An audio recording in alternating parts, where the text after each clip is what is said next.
Hello, everybody. Welcome to the Philosophy, Science, and Religion podcast. I'm Chandler Klebs, and today's episode is actually the audio of another great Google Hangout I had with Poffo Ortiz on, whether life is worth it, to be or not to be. What's the value of existence? Is it worth the suffering? All of those great topics. And I think it was a very good talk in spite of some major audio glitches, and I had to cut out about 5 minutes of silence in this video because we were getting disconnected, and then there was the time I had to use the restroom, and we had to cut out the silence of that. But anyway, it'll still be a good talk, even if you only listen to half of it. There's still many so important topics we covered. So anyway, I'm going to play it now, and I hope you enjoy. Hello, everybody. I'm Chandler Klebs. I'm here with my good friend Poffo Ortiz, and we're having another Google Hangout today, and we have a very important topic, perhaps the most important topic ever, and for now, we're calling it To Be or Not to Be. And I think you'll understand after you listen to us talk, because we have stumbled upon perhaps the biggest question of all time. And what I mean is, we've covered many different topics. We talk about biopantheism, we talk veganism, we talk all areas of morality, philosophy, religion, politics. Actually, neither Poffo or I are all that political. But here's the deal. More important than all of those other things is the value and nature of life itself. And what we're going to be getting into today, because Poffo and I have had some really good talks recently privately, but we needed to get this recorded because we're into some deep stuff about, is life worth it? When we evaluate all life, and there's different layers to this, because there's our lives personally, the subjective experience of our own lives, but there's life in general. But there's more to it than just that as well. And Poffo, we've delved into this on several different levels. And what do you think we ought to go about first? Which type of life will we evaluate first? Yeah, the first thing I wanted to say was let's make the distinction right off the bat that there are actually several definitions of the word life. So just in comment, we're not going to get technical with Merriam-Webster definitions, but in terms of the meaning of the word life, generally in philosophical circles and religious discourse, in discussions or debate, we may be talking about life in terms of the experience of life, so that living organisms and what they get from birth till death, the aging process, the experience of life itself. Like throughout life, when we say that word life, there are many different, good and bad experiences, and there's travail, and there's pleasure and pain, and joy and suffering mixed in. So that's one definition of the word life. The other definition of the word life that we also use a lot in anti-natalist circles and in biopan and in philosophical discussions is life itself. In terms of the biological organism, in terms of the biological organism, the distinct sort of individualized manifestation of omnia, what I would call, the life principle is giving birth to and creating these differentiated forms. So a cat, a dog, a sheep, a rabbit, a human being, like a tree, a plant, a flower. Those are forms of life. So we have to make that distinction. So when we say that we value life, like generally I'm talking about those individual manifestations of life, those unique forms, those unique biological, basically those individual life forms. So those two distinctions there. And then is there another? I feel like there's another in terms of holistically as like the universe, like the whole of existence itself. We can also say is synonymous with the word life, because I would say because it always leads to I guess Trick and others might disagree, but it always leads to the it always leads to the manifestation of consciousness. So that whole process itself, which in that sense I would say is synonymous with nature, with the universe, with God. Do you have anything to add to that? Yeah, I mean, I think that's a pretty good rundown, and I'm not sure I caught all of it, but that's the benefit of recording, you know. But yeah, so that's the thing about it is when we talk about life, you know, it's because we live in a world where human languages have a single word with more than one definition. Yeah. So much confusion arises from this, and then people argue semantics and this becomes very clear in all the controversial topics. People debate about what, you know, whether, for example, the unborn are alive or not. You know, or they argue over the existence of God and the definition of God. And we're hoping to move beyond the semantics and definitions that people quibble over constantly, and hope that we cover, you know, what we're talking about, regardless of what you may be talking about when you use the word life. Anybody listening, you know, if you use the word life, you know, if we can cover all of these different things that somebody means, you know. And so let's see. Now I have some thoughts about how we could go about this. Unless you, I want to say real quickly. To just we can start us off, and then you can build on it if you like. Right. It won't take too long, but I value life in that I value the individual organisms that are experiencing life. See, there's the two definitions right there. So yeah. I value life. I don't always necessarily value life in terms of the experience of that organism, because what if you're born into poverty? What if you're born into a completely dysfunctional home life, and you know, your surroundings and your environment, you're in a situation where you're being abused and neglected, or, you know, mistreated or molested. I don't value the experience of that life. I would say I'm appalled at the experience of that life, as I am with all farm animals and what pigs endure, chickens endure. Their life absolutely is atrocious, and we don't value their existence. We value them. And we want to improve the quality of their existence, the quality of their life, because we value their life in terms of those individual organisms, their ability to experience pain and suffering, the capacity they have, to feel pleasure and pain. So we value the individual organism, but we don't value their lives, and that kind of bleeds into the idea of, is it always best to just always preserve life, always preserve the experience of life? I don't necessarily agree, because then we get into mercy killing and, you know, euthanasia. Like, yes. We don't value life to the degree, to the extent that we value everyone's experience, because not everyone's experience of life is the same, or is pleasurable, or is salubrious or healthy. Like we value the organism itself enough to at times to give someone a quick, clean death. You know, if they're suffering, if there's no way out, then we extinguish their life because we value their experience. We value them. So yeah. Like when I say I value life and I love and respect and honor life, I don't mean I'm going to make a bunch of babies. I'm going to proliferate the human race and procreate and continue to overpopulate because I'm an anti-natalist. So in that sense, I don't value what human beings are doing, and I don't respect this continuous proliferation in human societies, but I value the individual humans within those societies and what they're going through and what they experience enough to the extent, and so much so that I don't want to create more harm and suffering by having children, by reproducing. So I would say that, to sum it up shortly, we're caring about quality of life, not just quantity of life.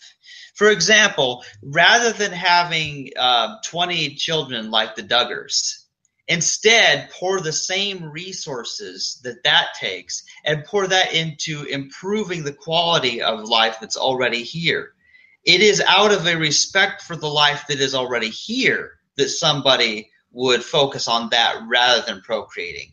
And teaching and educating what a powerful thing it is to procreate, that that there should be so much forethought and there should be so much consideration, and people should be much more, 1,000 times more conscientious before they agree to have children, because of the after effects. What an incredible innate inherent power most of us have. Some people are sterile from birth or they have some kind of issue, but this incredible power that we have to reproduce ourselves, to reproduce other life forms, that is not something to be taken lightly at all, and it's absolutely not given enough consideration and forethought.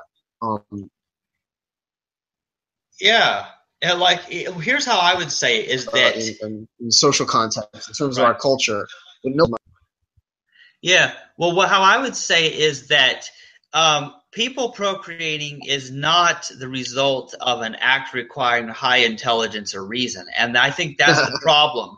The problem is that, let's take something else, let's say playing chess, or even some of the video games I play, or even simple tasks, or computer programming, or writing a book. All of these tasks that require it takes great skill, it takes time and dedication, it's hard work. See, if procreation was hard for people to do, I have a feeling people wouldn't do it. But because it's so easy for people to have sex, that is why the procreation happens, because there's no conscious thought. It's the easiest biological imperative to follow, besides eating and sleeping and shitting. It's the easiest biological imperative. One of the most instinctual. I would put it on par with desire for food, with hunger. It can be stronger psychologically because it's also psychological. Literally, testosterone and hormones and stuff can affect your thinking, can affect your brain, and women will have the maternal instinct that is very pervasive and strong. But what I want to say is but our society glorifies sex. Our society glorifies externals and sex sells. So you have something that is literally the cause of all the harm and pain and suffering in the world, and yet the act itself of say lovemaking or procreation or sex or whatever is so easily misunderstood and sort of idealized and glorified, and there's such a fixation on physical pleasure and on our desires and on fulfilling those needs, with no thought whatsoever on the children that will be brought into the world completely non-consensually. Yeah, you can consent to having sex, but that child has no say in it. That child has no say in where they're born, what their name is, what religion they're brought up in, what culture they're brought up in. That's all on the responsibility. That's all completely on the shoulders of the parents, and they don't think about that enough. If every hot woman and every ad that had some beautiful girl and it's appealing to the fleshy desires of the culture also showed right next to it, this can lead to STDs. This can lead to unwanted pregnancy. This can lead to emotional heartbreak and abuse. This can lead, I'm thinking of Surgeon General's warning on the side of the package. Yeah, this can lead to abortion and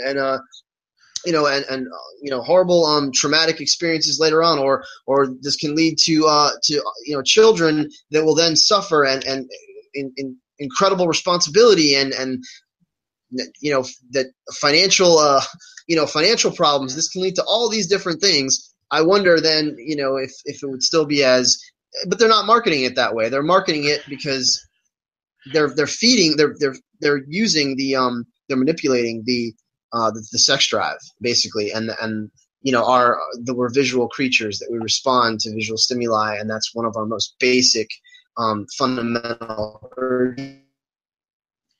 needs. So it's and for the sake of money. Because your audio cut out for a second there, so you may have to repeat what you just said. I'll go a little bit slower, but I was just saying, and it's all for the sake of money, because we live in this profit-driven monetary system. So that's the first thing that needs to go. In order to ever have an ethical society that's free from corruption, we have to do away with the monetary system, because you don't have an ethical incentive. You have a profit-driven incentive. So it's all ass backwards. All these different forces are working against each other, and that's why we have overpopulation. That's why we have teenage pregnancy, unwanted pregnancy. That's why we have STDs and spousal, marital, domestic violence, and all the problems that go along with sex and marriage and relationships, because it's not well thought out. It's not considered ahead of time what an incredible gift and a power that we have, that most life forms can reproduce. It's actually one of the qualities of life. One of the 7 qualities of life is the ability to reproduce, like all plants and animals, and even cells. That's an amazing thing. So here's where we got to draw the distinction. That's a beautiful, incredible, amazing thing, because it can create this biodiversity, this multitudinous life forms, and all these incredible, unique experiences, and all this beauty and joy and wonder. And yet, if not considered responsibly, it can literally be the cause of all the problems in the world, of all the problems in your life, and even as in with STDs and stuff, lethal sexually transmitted diseases, and venereal disease. So it's a double-edged sword, man. I mean, we have this incredible power. I don't think that it's being taught. Yeah, and fundamentally powerful it is, I guess. So it's a beautiful thing, but it can also be a terrible thing. So I love life, but I don't necessarily love the perpetuation or proliferation of life. Yeah, and it's very interesting because first of all, people trivialize it. In this culture, sex is just sold as nothing. It's used as a money-making thing. It's sold as a product, basically. And look at this. Like, here's another example. This applies to procreation, but doesn't necessarily apply to sex, because consider that people, they do IVF, people who are unable to conceive just by having sex. There's something weird. So then they do some special process where they'll pay huge sums of money for some people to help get them pregnant.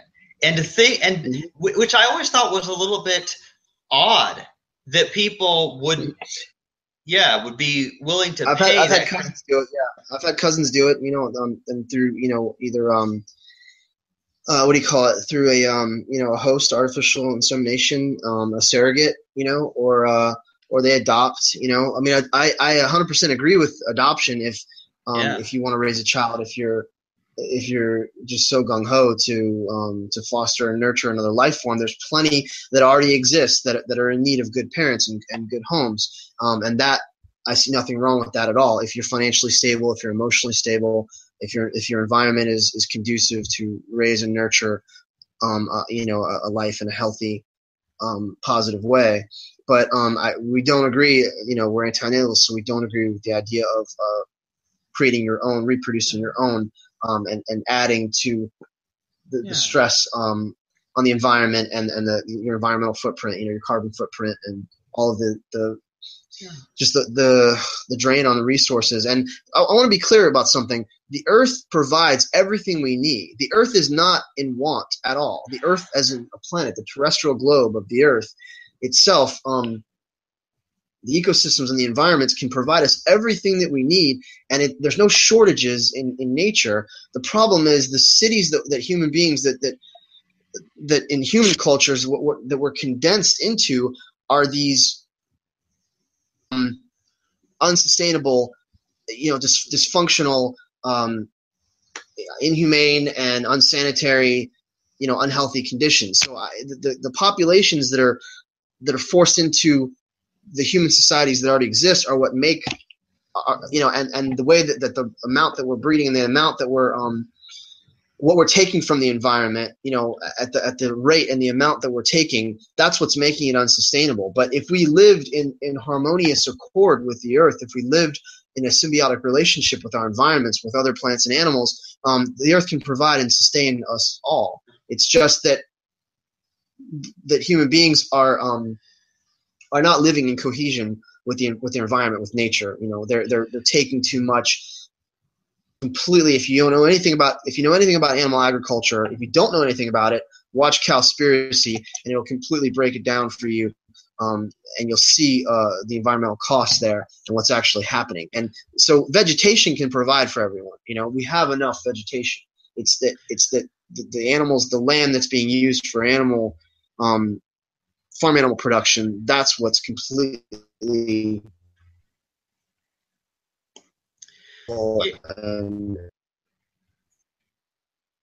yeah. Your audio cuts out sometimes, which is really disturbing because we're getting into this. Can you hear me good? I can hear you. It hasn't slowed down at all on my end. I mean, it might be fine in the recording. So it could. But I'll talk a little slower if you want. I'll talk a little slower. Yeah, and it's interesting because here's the thing: is we consider that human society is extremely wasteful. Human society, as it exists now. And the monetary system, like you were mentioning too, wastes all kinds of resources because food just sits in a grocery store and rots because people don't have the money to buy it. And that's the greatest tragedy ever. Like, that's not the way it should be. I mean, or it gets thrown away, or good food gets thrown away because it's not perfect. Externally, it has blemishes or something because, again, we're appealing to consumerism, so we want to make the prettiest looking product. So if something has a defect, it's perfectly fine, but they'll throw away just boxes and boxes of perfectly good produce. I know it's wasted. Yeah, it's completely wasted. Yeah, I know. Dumpster diving, they're into that. You can save money that way. You can really cut down on your footprint that way and live a more sustainable life. But go ahead. But that's the point. Is that no matter how much the earth provides, if humans mismanage it and prevent other humans from having that and say, we're not, until you pull out this magical non-existent thing that we call money and give us it, we're not going to let you have food. We're not going to let you have water. We're not going to let you have electricity. Because of that, this society that we live in, basically people are it's a miracle that anybody ever has enough money for all the things they're required to pay for. And that's why this monetary system causes a lot of trouble. There is no doubt that there would be that, like with the animal agriculture, without a monetary system would fall apart very, very quickly. Because if it wasn't profitable, then it wouldn't happen. Yeah. And we're getting into, if we had a resource-based economy, an ethics-based economy, and ethics-based culture, society, we would see the damage, the harm it's doing, the harm and the damage that it's doing to the environment would be highlighted, and we would sort of direct and we would design our culture based on the needs of the populace and what the earth provides and what is sustainable rather than what looks good, what's going to benefit a few. We're talking about the structural violence. You're getting into the idea of the structural violence that's created, this disparity, because of those few who are in power and because of the cultural myths and stuff that are just so pervasive in our society. But let's try and stay on point and get focused on what we talked about. So we're talking about the pain and suffering. We're talking the stratification and the disunity and the want and the need that doesn't have to be if we obviously if there was more equality and things made sense, if it was a sane society and we did things based on natural law rather than on consumerism or corporatocracy or capitalism. Okay, so that's our experience right now. So we would say, why bring more life into this existence to experience that? It makes no sense. Now let's step back for a minute, okay? And on a broad scale, there's always going to be suffering and struggling and pain and misery in life. No one's ever going to have an ideal life. I mean, the Buddha, whether he was fictional or he was exaggerated, the tales of his life exaggerated, he looked at the suffering around him. Siddhartha, he looked at the suffering and he saw and he was appalled, and he knew that it was wrong that he should be so privileged and so fortunate while his people and those around him suffered. So he gave all that up, and that's when he went out to seek enlightenment. And So this raises the question, the most pertinent question that we're trying to get to be or not to be, that is the question. Whether 'tis nobler in the mind to suffer the slings and arrows of outrageous fortune, or to take arms against the sea of troubles, and by opposing end them, to die, to sleep no more, and by natural shocks that flesh is heir to. 'Tis a consummation devoutly to be wished, to die, to sleep perchance to dream. Aye, there's the rub, for in that sleep of death, what dreams may come, when we have shuffled off this mortal coil, must give us pause. So this is from, obviously, Shakespeare's Hamlet, and it's raising that question, that like, is existence even worth it? Because there is so much suffering. And then he says, even when you sleep, he's worried that even when you dream, you might have troubles, and there might be more travail, in your experience. So we are anti-natalists, and some anti-natalists are against the proliferation of life in general, that if they could, they would push that button and they would end, existence itself, because of what existence creates for those individual life forms that we mentioned earlier. Yeah. And this is important. Those individual life forms are so. Yeah. I hope I didn't miss anything you said, because sometimes I don't hear your audio, so hopefully it's not as bad on the recording as it is from me hearing. But yeah, like recently I came across the distinction. There's actually a word that was actually recently invented by this one guy that I happen to know, from how I understand it, called ethilism. And apparently the difference between anti-natalism and ethilism is that ethilism applies to like all species, all life, not just against human procreation, but against the experience of all life, because it's more suffering than is worth it, you might say. Right. And I guess this is Trick's position as well. Yeah, it does seem to be, because we've heard enough of Trick to know exactly what he's saying. And he's right about the wildlife suffering. I'm not going to deny that. The suffering of wildlife that is either burning or freezing or being eaten alive by predators, that suffering is immense and stays there even if the human race goes extinct. Right. But naturally, if we could prevent the telomeres from degrading, and in doing so eliminate aging and sickness and disease, if we could effectively conquer and beat death, if we can become immortal, which I believe we will, the integration of nanotechnology and stem cells and all of the advancements that we're making and the direction we're moving, incorporating these biotechnologies into our bodies and stuff, we will eventually prolong our lives as we have, and prolong our lives even further, and eventually be able to proactively, preemptively eliminate so many of the diseases that people suffer from. And obviously, if everyone switched to a vegan diet, we could feed the world 10 times over from all the grain and the vegetation that we're feeding the animals right now. So it's totally plausible. It's totally possible. Yeah. It's not. This isn't a utopian ideal at all. It's right. Yeah. Yeah. I'm talking like the next.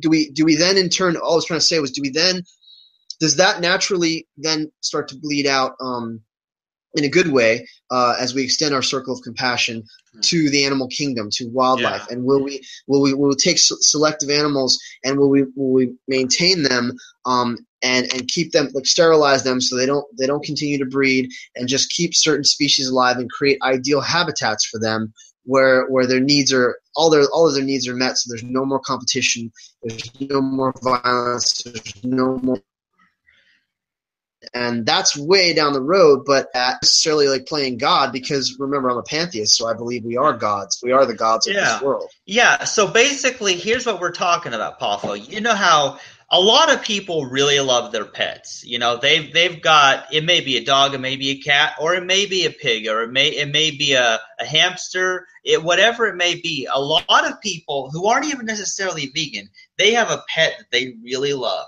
and that pet is spoiled rotten. You know what I mean? Like they do everything for that pet. And they always feed them on time. They make sure they're getting their nutrients. They give them toys to play with. They give them a good place to sleep. They give them a bath. I'm talking the full treatment. People who care for their pets the way they do.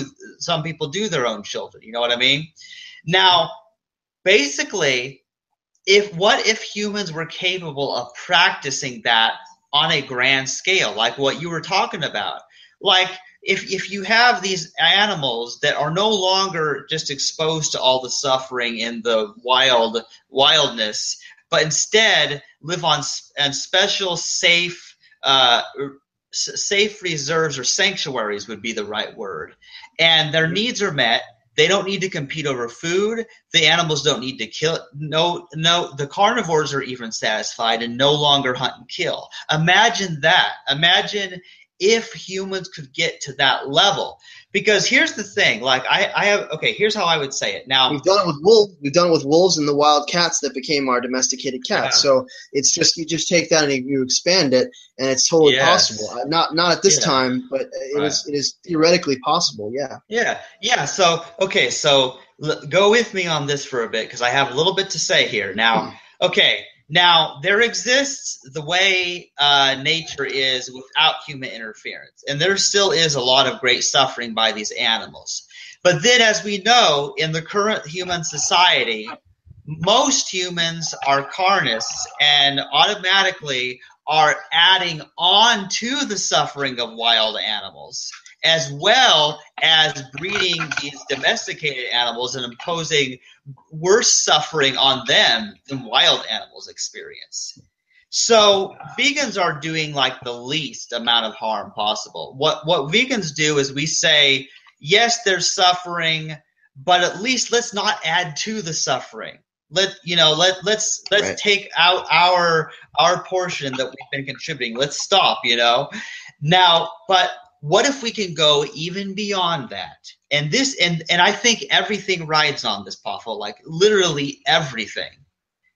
If humans can come to a time, if human society can become one such that humans, the existence of humans literally reduces the suffering, that there is less suffering as a result of the human race existing than there would be without us.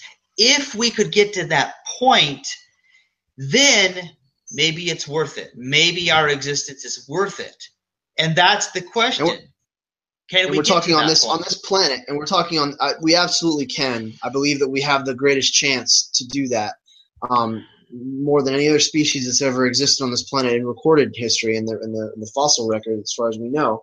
We're the most highly advanced species, evolutionarily speaking, in terms of our cognitive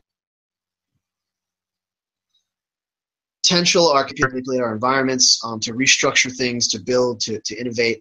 Yes, but yeah, we would start with this Earth, and then as our species, this is like an enlightened species that we can then spread out. We can explore the cosmos. We can help, bring education and wisdom to other planetary systems, other life forms, and exactly like what Star Trek represented, what the Federation represented in the Star Trek series.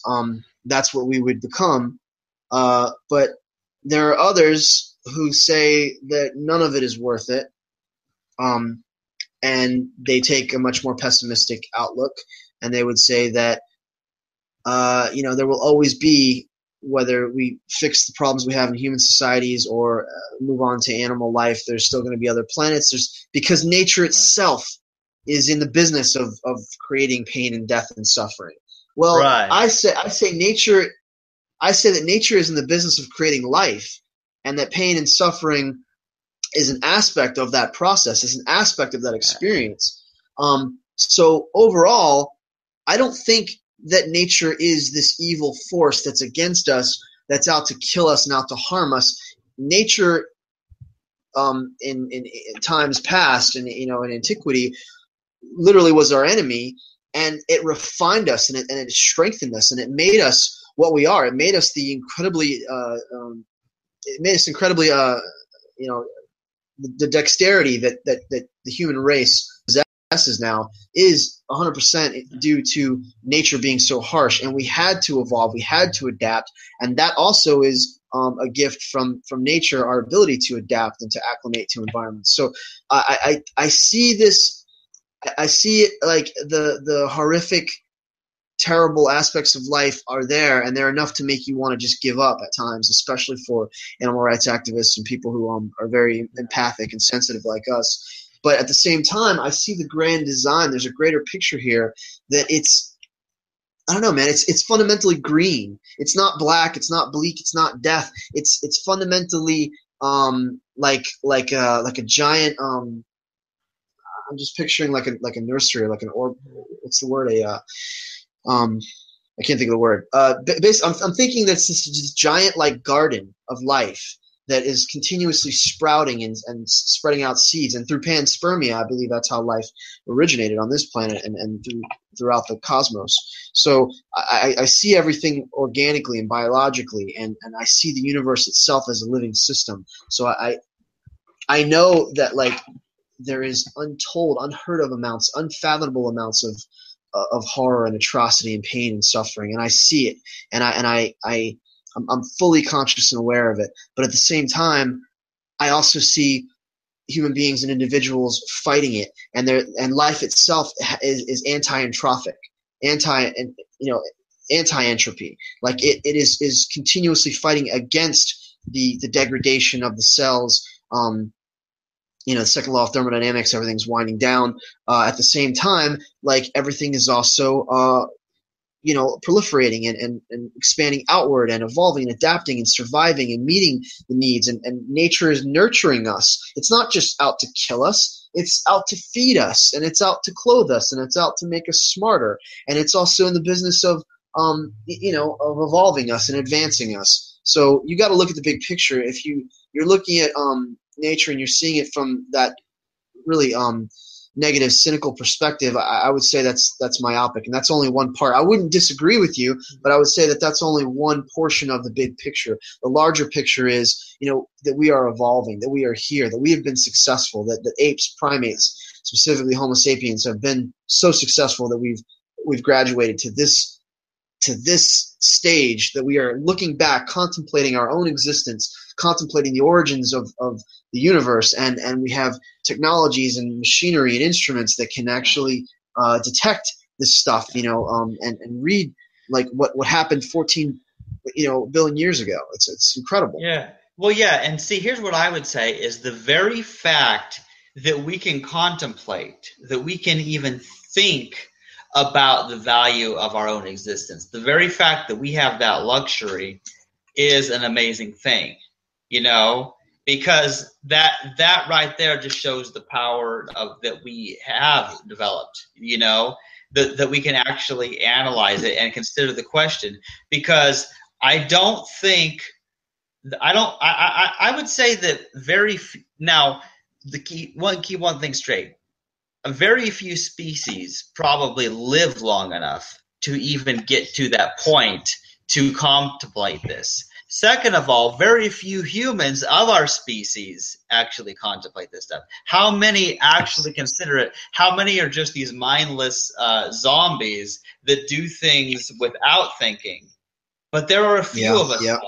There are a few of us like you and me that we're true philosophers, and we really want to dig deep into all this. I think it'll always be like that. I think, as a whole, it doesn't seem like we're evolving consistently, especially ethically and morally. We're not evolving consistently. Our technology has just far surpassed our ethical, our fundamental ethics are completely flawed, and we're we're nearsighted and we are selfish and completely egocentric. But at the same time, there are select individuals and there are, pockets and facets within the culture all throughout history that have excelled, that have created incredible designs and inventions and have advanced our culture. And I think of the Renaissance and the Enlightenment, and how far we've come due to these great men and women and great thinkers. So it's like we're moving along, and as a whole, many people would say we're the worst thing that's ever happened to this planet. We're a blight on the earth, and we are just we're the scourge of the world. Like we literally rape and destroy and kill and consume everything, and we're just a bane to existence. And I'm like, well, yeah, that's true. We are, and many human societies are, especially patriarchal, male-dominated societies, the warlike culture. But at the same time, look at how far we've come in preventing diseases and treating illnesses, and just look at how we have spread across the globe, and we are also very successful. So what we do with it is entirely up to us. It's completely in our hands, whether we're going to be like the healthy mold, or like the healthy like plants and vegetation, like the moss that grows everywhere, and it's beautiful and it's green, and it actually it produces more life, and it gives like a habitat for other species. Or we're like the black mold that actually grows and is unhealthy, and it's toxic and it's poison to any who inhale it, and we spread everywhere and just dominate like a cancer, and we don't live in symbiosis with our environment. So it's entirely up to us which route we take. Yeah, well, it's very interesting because the ironic thing is the people who wake up and realize that humans are a blight on the planet, and they realize, like, those people who understand that the problem of human society and what we're causing to the planet and all these other animals, those people who understand it, those people are not the problem.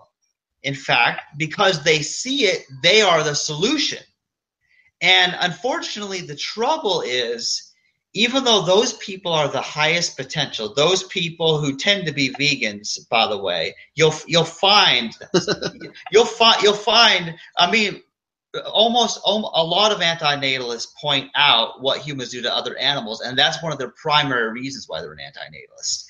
But so those people are not the problem. In fact, they end up being part of the solution because they wake up and change their ways. And so their existence, I mean, is a wonderful thing. The trouble is that they end up being a very small minority, whereas the rest are completely brainless. They appear to be. You know what I mean? I just have to stop, and it's just my own conscience is speaking to me. How probably sanctimonious and egocentric we sound at this point.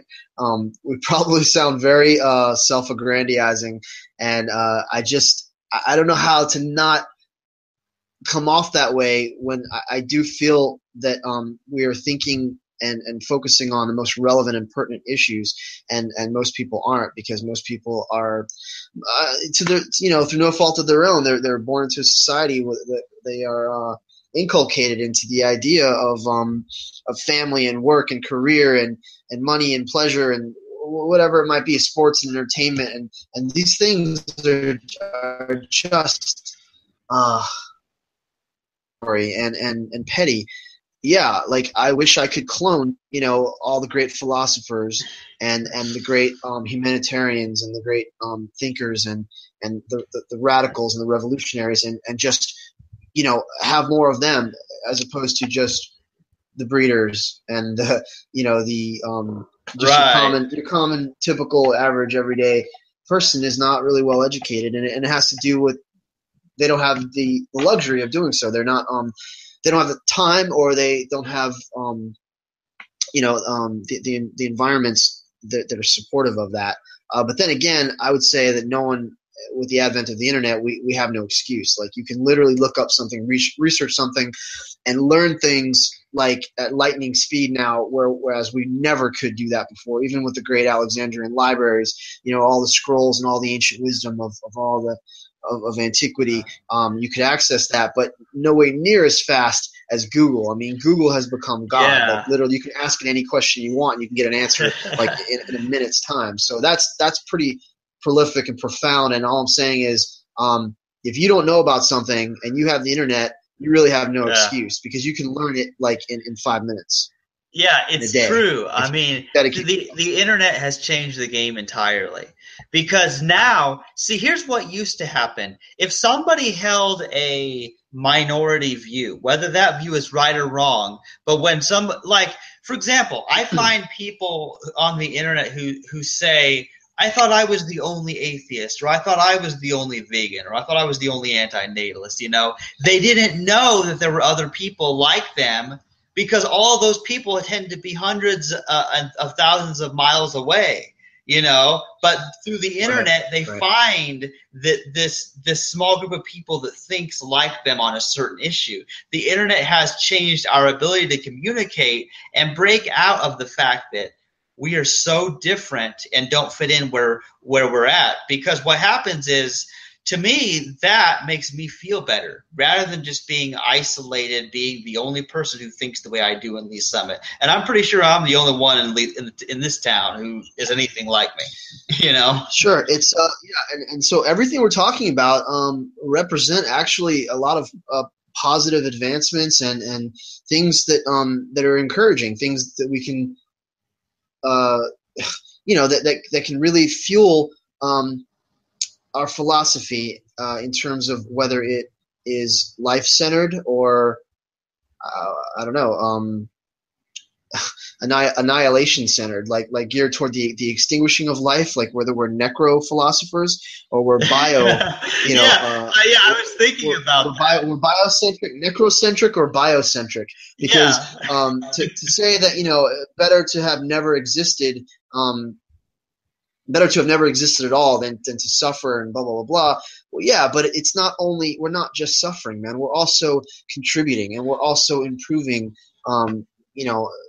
improving things and trying to make a difference and trying to make advancements. So you gotta be realistic and holistic about it. I've always said that it's not an accurate perception of reality, because you're literally only fixated on the negative and you're not seeing the potential and what could happen. And we are all subject to time and chance. It's not, things don't always just happen like clockwork. There's trillions of different factors always, in our lives, that the most unexpected thing could happen, and you never planned for it or prepared. And yet it could be something that is fortuitous, or it could be something that is horribly damaging and bad. We're subject to bad luck. But the point is, it's a gamble, and that's the amazing thing. It's that it's not all set in stone. We don't know what's going to happen tomorrow. So literally, we do the best we can, and it's okay to have hope. It's not unrealistic to have hope, because life is filled with so many variables. I think that's what I'm trying to say. Yeah, and this is an important distinction, because I think now this is something I have to mention here. Because I'm sure you know this, Poffo, that when people come across this anti-natalism philosophy, what they do is they say, well, if you hate life so much, why don't you kill yourself? And people say this, and I'm going to explain why this attitude is wrong. Okay, first of all, it is not that we necessarily hate our own life. In fact, I think many people would agree that their life is happy, but they also understand that they are an exception. They're the lucky ones, because they know of all the other suffering of all these other people. So it's not about us personally and how good or bad we think our lives have been. That's not what it's about.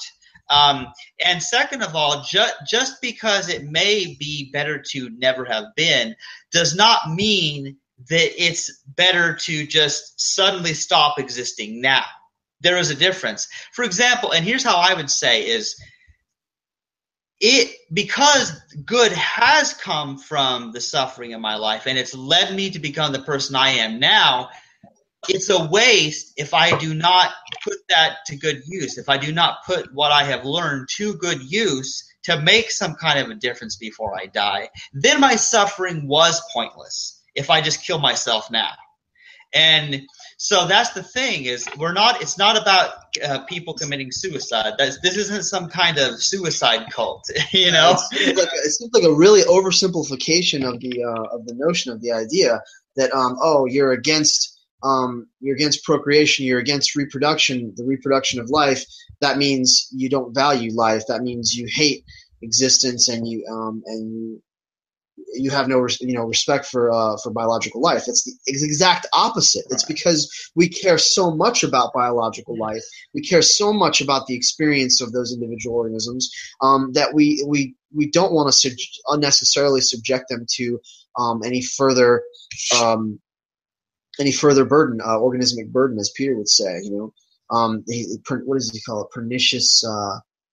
He's got all his own terms. He calls it pernicious something. I can't remember. But he's got his own terms for organismic burden. That's the biotheistic version of sin, essentially, which to me is animal agriculture and and reproducing and religion. But he doesn't see it that way. But it seems like you and I, as sensitive as we are and as acutely aware of the atrocities as we are, we still maintain some kind of a positive, just a positive perspective and outlook that regards life as being filled with purpose.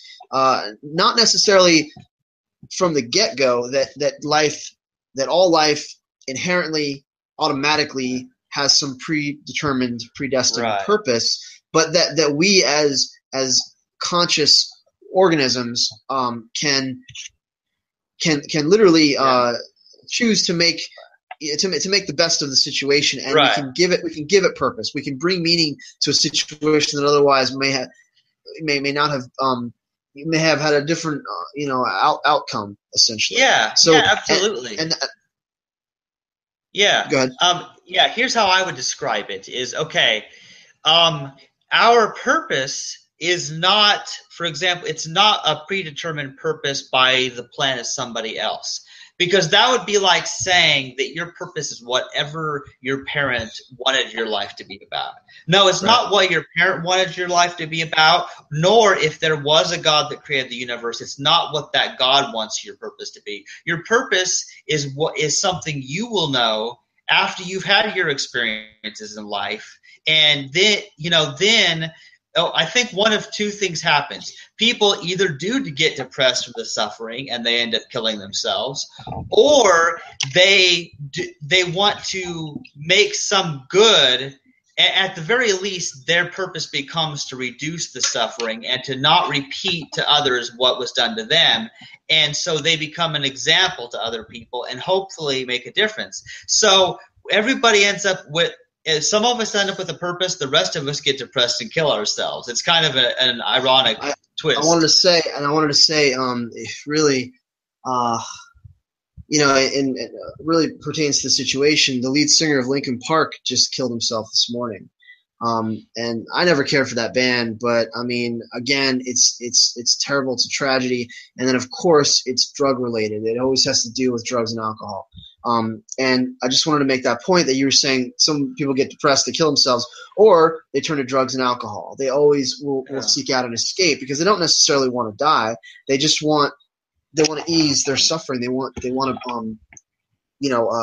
comfort and placate that loneliness or that feeling of being unfulfilled.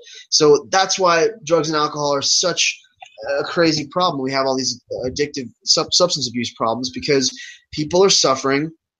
Right. They want to live, but they don't want to live in these conditions, and they don't have the proper coping mechanisms. They don't have the support from family and friends, so they turn to substances, and then it causes more problems. That's a good point, Poffo, because obviously, so many people they turn to alcohol. They turn to drugs, both legal and illegal. They turn to sex. They turn to religion. They look for something else that drowns out their suffering. They find something else that numbs them to their suffering. And that's the thing about it is the very fact that so many have to do that obviously shows the greatness of the suffering, how common it really is. Absolutely. I'm still, in shock, like Robin Williams, that he killed himself, like this man that brought so much joy and laughter and levity to our society, was in so much pain, and no one knew. I mean, some people always had the idea that he was bipolar because of his comedy acts and how his manic behavior, but I had no idea. I was completely just, it was devastating, and it's just the irony of it that someone like that could be in such, excruciating psychological, emotional torment that they literally can't see another way out. They can't envision, going another second, another hour. And that's horrible because he had the money, he had the family, he had everything that would have helped him, and yet he couldn't see it. So it's very important that we talk about perspective and perception, because the anti-natalist perception of anti-natalists and the perception they hold themselves is often generally very negative, and it's misunderstood. So I don't know. I am pro-life as you are, but I'm pro-positive experiences in life. So if you are having absolutely the most horrific, emotional, psychological pain, and you've suffered abuse, and literally the ethical thing to do, the merciful, compassionate thing to do is to end that life, then I'm all for it. Okay, it's about the quality of life. It's about the individual. It's not just about it can't be simplified and dumbed down to the idea of just we can't kill, let's kill nothing. Because we, as our opponents would say all the time, we kill microorganisms and bacteria, and we kill plants all the time to sustain ourselves. So life feeds on life. Life, in the experience of life, life comes into existence, it comes out of existence, but it always transforms into something else. So essentially, nothing ever really dies. That's the pantheist perspective. Yeah, it's very interesting. What I wanted to say about that is, I tend to okay, I come pretty close to being a Jain. I'm pretty close. You know what I mean? But see, it's true that we cannot stop killing things entirely. Obviously, all the microorganisms or accidentally stepping on bugs when we walk through the grass. And we can stop killing big things. We can stop killing the bigger organisms, the land animals, land mammals. Yeah. That's totally easy to do, but go ahead. Yeah, exactly. Because here's what I think anybody should be able to hopefully understand this. Okay, now somebody can, for example, they could accidentally step on a bug that they don't see as they're walking to work or something. You know what I mean? You may end up when you're driving somewhere, there may be a squirrel that runs in front of your car that you don't even see it, that you end up killing. Those kind of things are not avoidable. They're not, because accidents happen.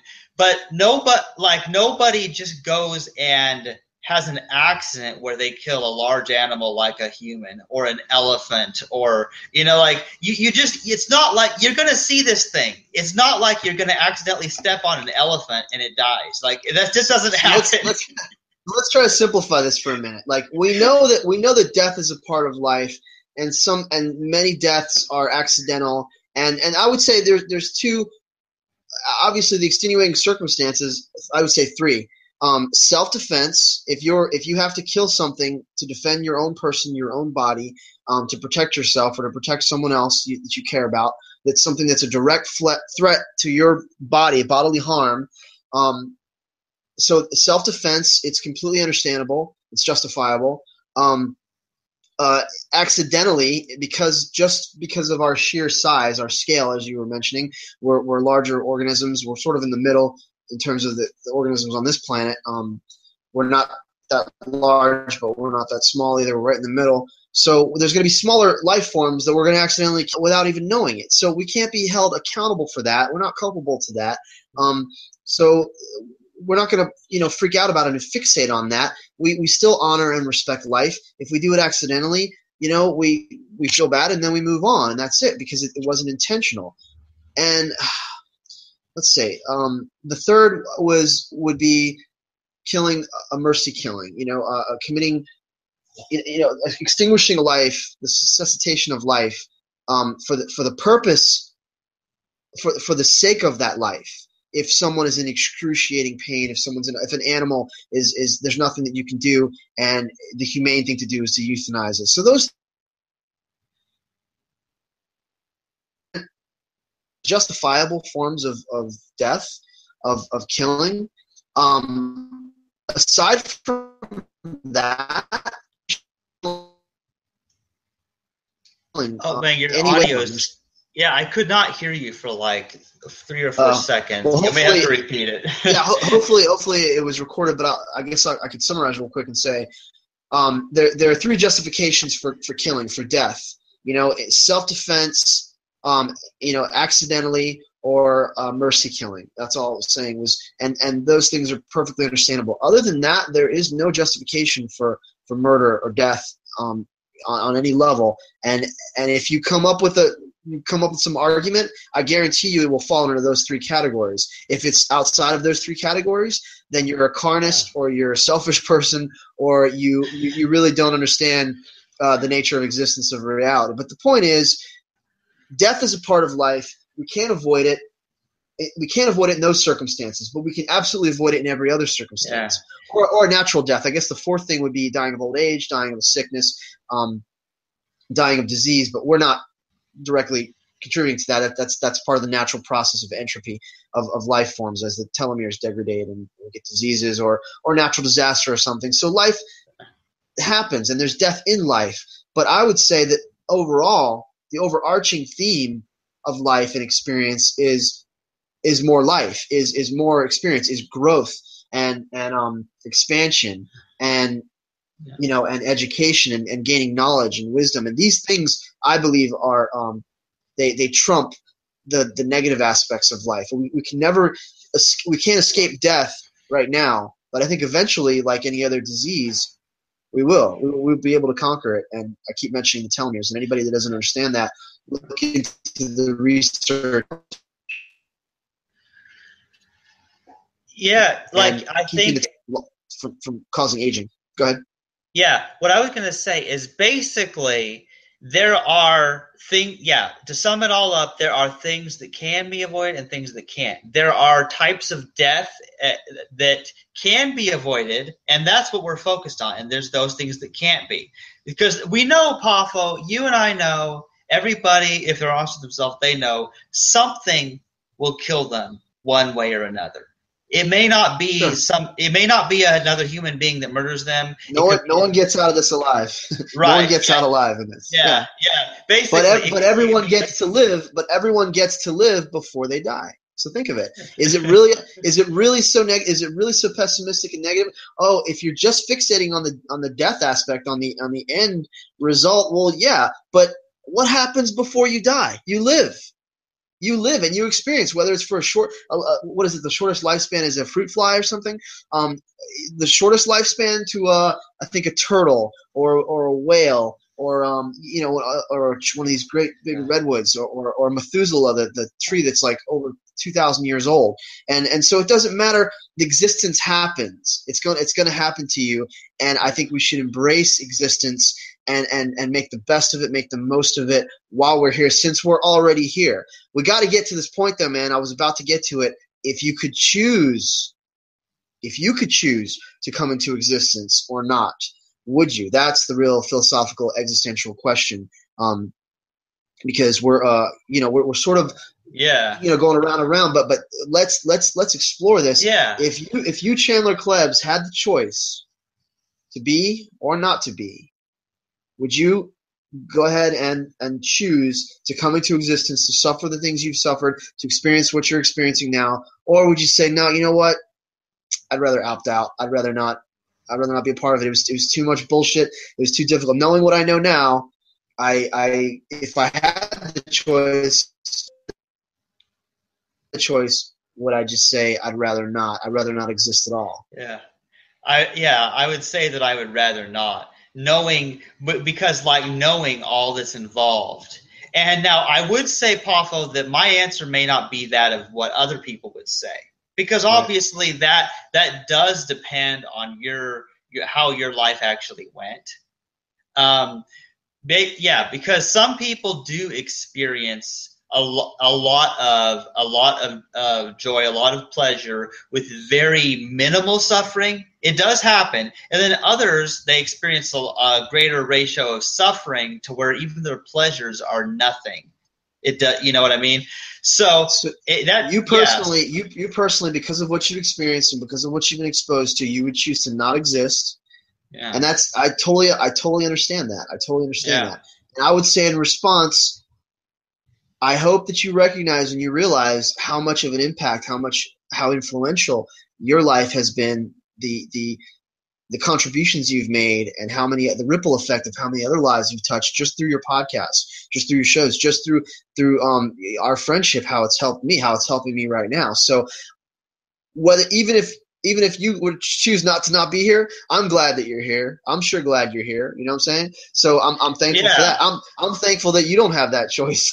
But again, we got to ask that question, because we got to find out about whether nature knew what it was doing or not. You know, that's what we got to sort of determine. Or does nature know best, or do we know best?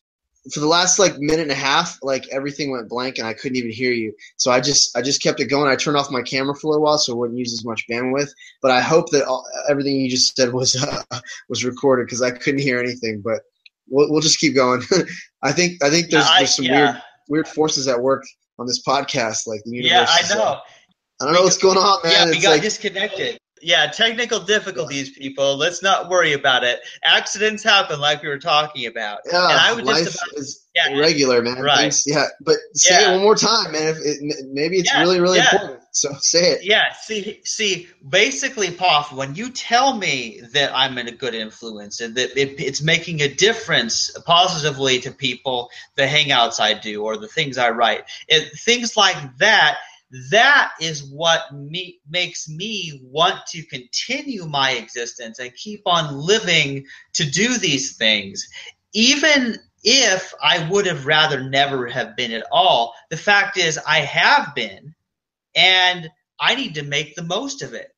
Because once I die, all of the stuff I learned is lost. Which is part of why my focus on recording things is so important, because only the things that are recorded or written down will preserve past my death.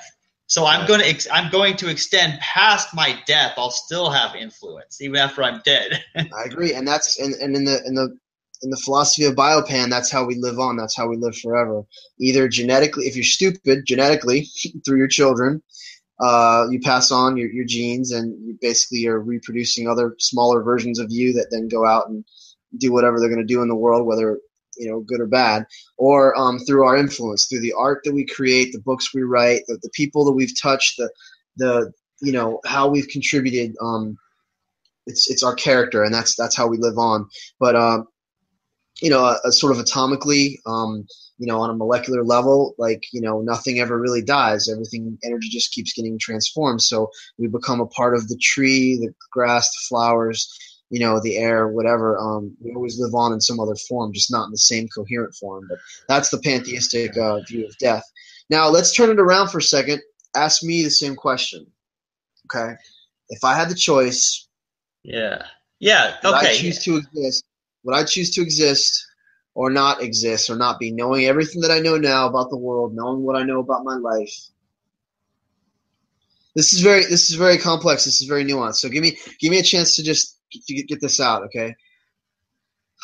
For myself, if I had the choice, I would rather not exist. I would rather not come into being, because of the things I've experienced, because of the things I've seen, because of what I've suffered, just because of the difficulties in life, because of all the shit that I've been through, okay, I would rather not exist if I had that choice. But that's if it was up to me, and that's for if it was only for my sake. If you were to ask me for me, what I want for me. But knowing what I know now, and knowing what I know about who I am and what I think I've done in my life and what I'm trying to do, for the sake of others, for the sake of that stupid cat sleeping on the ground right there, for the sake of of my mother, who is now doing holistic alternative methods of cancer treatment due to my influence, for the sake of my girlfriend, who I tried to help when she was in a rotten situation, and every other person I've tried to help, and every other animal I've rescued, and every time I do activism, every person that I've counseled and played therapist to and influenced and tried to do good, and for the sake of anyone who reads my books, I would choose to be here for that influence, because I believe that I'm doing the best that I can do with the talents and the gifts and the abilities, the skills that I have. I'm trying to do as much good as possible. So for the sake of the world, I would be here. And then there's another aspect to this too, but I would choose to be here for the sake of others. If it was up to me, if you were asking me for my sake, I would choose to not be here. But I would be here for others, because I think that I've done some good and I'm trying to do some good. And the other aspect to this, okay, it's okay. This was the thing that I really wanted to get to in this podcast. Is existence good? Is it inherently, intrinsically good? Like, is it good or is it evil? Is it bad? Does the struggle and the suffering and the torment and the pain, psychologically, emotionally, physically, all of it, is it worth it? Does it outweigh the positive pleasure? I don't know, but here's the point right here. Okay, I'm going to bring it home. Since I'm already in existence, since I'm already here, and I have no say over that was done without my consent, but I'm already here, and I know the world a better place, and I feel like I have answers, and I feel like there's some good that I can do. I'm going to do as much good as I can, and I'm going to say, I'll stay, I'll stick around, I'll do what I can since I'm already here while I'm here, and I don't want to die until I've actually accomplished something. I don't want my life to end until I've earned, my existence, because so many people have helped me along the way and have supported me and provided for me, and I'm saying not nature itself. I don't owe it to nature, but I owe it to the people who are alive and the people who have and the people who have died, the people who have passed on. My grandmother, both my grandmothers, and people who have helped me along the way. I would say for their sake, I have to keep going, and I have to still be here, because I gotta do something with this existence. I gotta make something out of myself. I gotta make something out of my life. I have to do something extraordinary, because people have gone to extraordinary lengths to help me, and they've sacrificed a lot to help me. So I owe it to them. So what I'm saying is, it's like that in that movie Kingdom of Heaven, and there's that phrase above the blacksmith, Orlando Bloom's character. It says, I don't know exactly what it says. I'm just going to paraphrase, but it says, "What am I unless I make the world a better place? Like, what am I? How can I be a man if I don't leave the world a better place than how I found it?" So that is my philosophy: is that I would rather not be here for myself, but I'd rather be here for others. And since I'm already here, I don't want to get taken out. My biggest fear is not death, Chandler. It's a wasted life. My biggest fear is dying too soon before I've accomplished everything I need to accomplish, before I get my shit together, before I get my books published. I don't value my life because I value all life, but I value my life because there's so much I need to do, and there's so much that needs to be done, and there's so much that I can contribute to, and I believe I can make a difference. So that's why I choose to remain alive, and I will take care of my body, and I will continue this existence. So we're both anti-natalists, and I think we pretty much have a good positive view on existence. So I would agree with you. I would say the exact same in my situation. Although for my own sake, I would rather not have been. If I only consider what I want, if I only consider my own experience, my own desires, then absolutely there's no point in my existence. See, but they're interconnected, aren't they? They're intertwined. Because then I say, but if I wasn't around those feral cats that I adopted, they would have never – what would have happened to them? Or if I wasn't around, what would have happened to that person that almost killed themselves and I saved them that day and I talked them out of it? What would have happened? So I think it's almost like intertwined. You can't escape it. Like Yeah. you say, I wouldn't want to be here, but then again, I would, because look, like if I wasn't here, this is It's a Wonderful Life. This is the great story of It's a Wonderful Life. Yeah, With, I love that movie. Yeah, and it's like he's shown by the angel. He's shown what life would be like if he had never existed. It's a beautiful movie, Jimmy Stewart. And I love that, man, because like the world, I think, would be a lesser place if it wasn't for people like you and me. And I don't think that that's cocky or conceited or self-aggrandizing, because I get accused of this constantly. Yeah, well, because you bring up that movie, It's a Wonderful Life. A lot of people like that movie, by the way. Now, the point is, George Bailey, in that story, he was given the opportunity to see if events of people he knew, what their life was like if he had never existed. He was able to see that.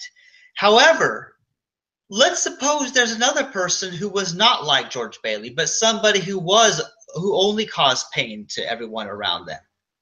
And then they have that same experience, and then they find out the truth that people were better off without them. See, it can go that way too. Sure, yeah. And so in the end, it's like the value of your life is something that you may not even have access to, but other people, and whether you benefited them, they know whether your life was worth it to them, regardless of whether it's worth it to you.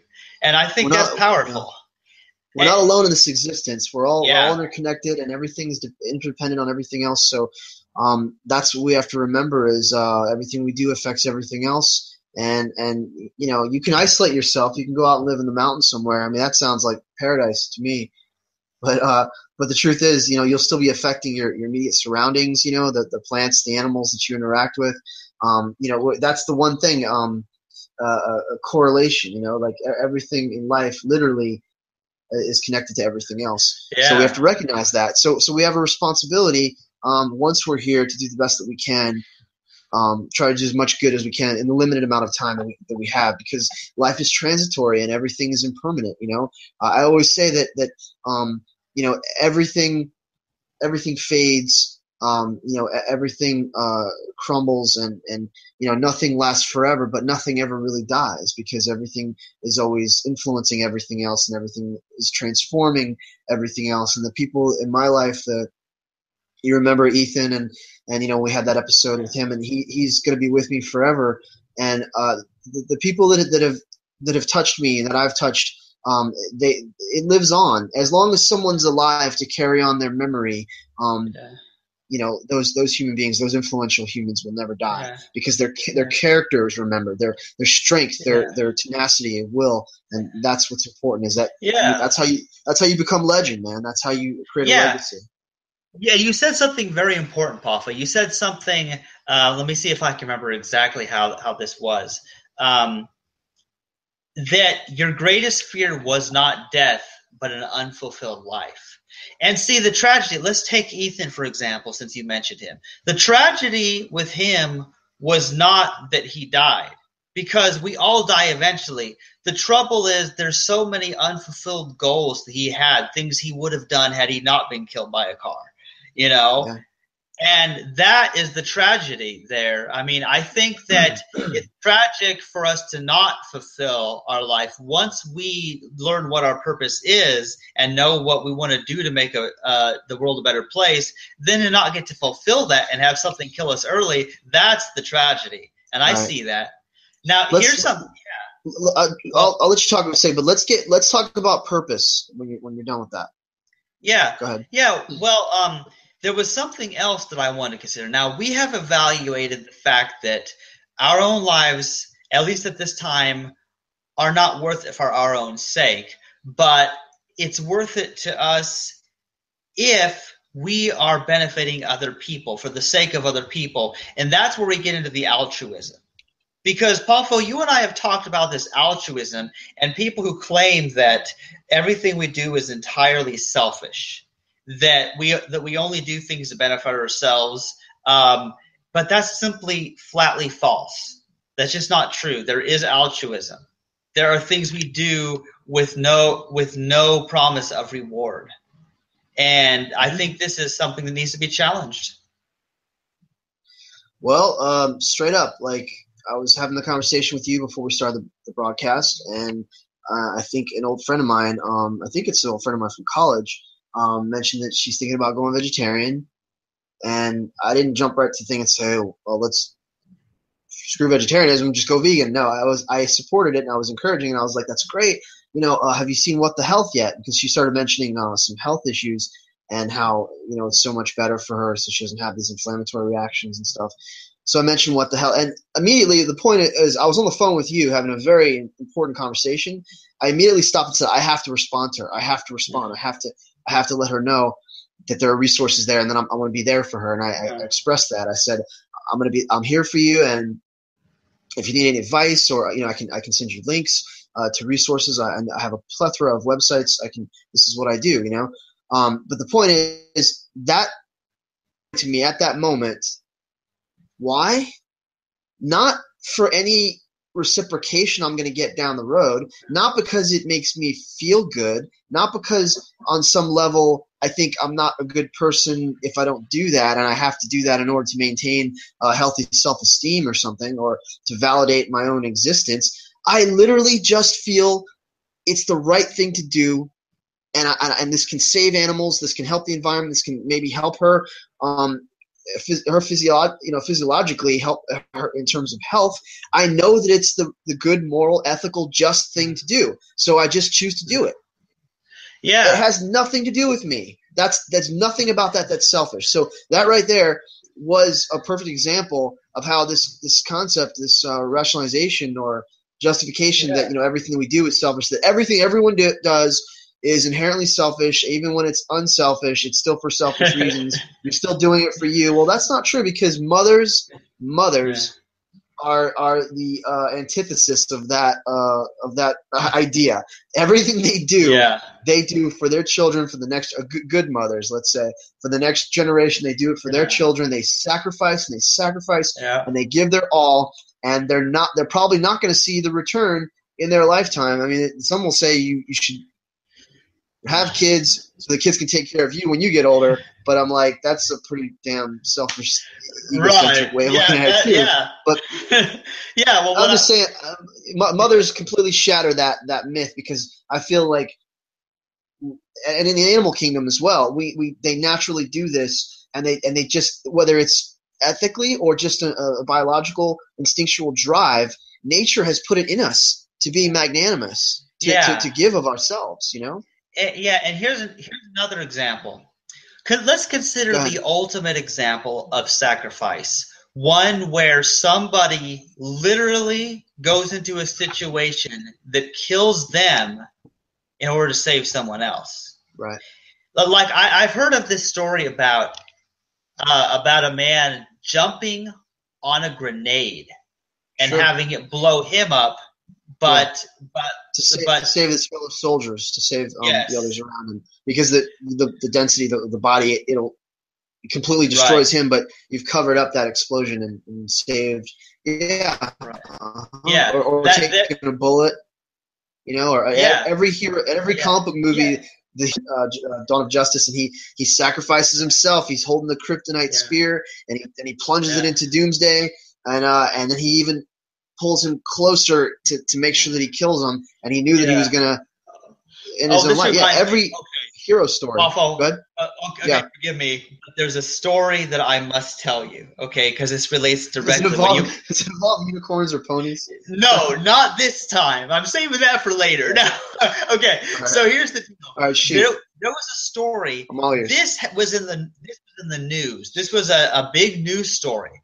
It was about a movie theater shooting. I don't know. You may have heard of this, where some guy who thought he was the Joker from Batman. The Batman shooting. Yeah. Yeah, and so how the story goes is that he fired several shots, but here's what happened. So there were men who took the bullets and to shield their girlfriends. Yeah. And And that is an interesting thing, because that right there is an example where they're using their own body as a shield, where they know they're going to be killed, but it's to protect somebody else. That's another fine example of an altruism. And let's get one thing straight, Poffo. When somebody dies doing something for someone else's benefit, then they know they're not going to get a reward. There is no reward then. The only argument, I guess, if I could play devil's advocate, is to say that somehow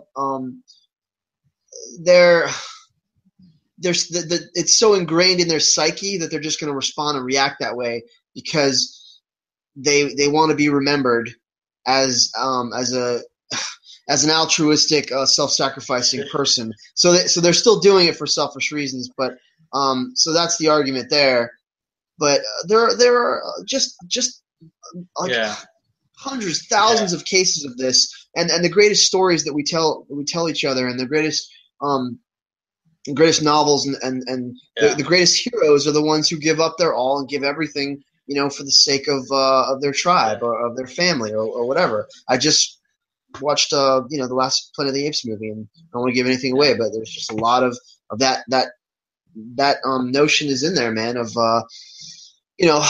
altruism and giving your all, for the sake of others, for the sake of those who are coming after you.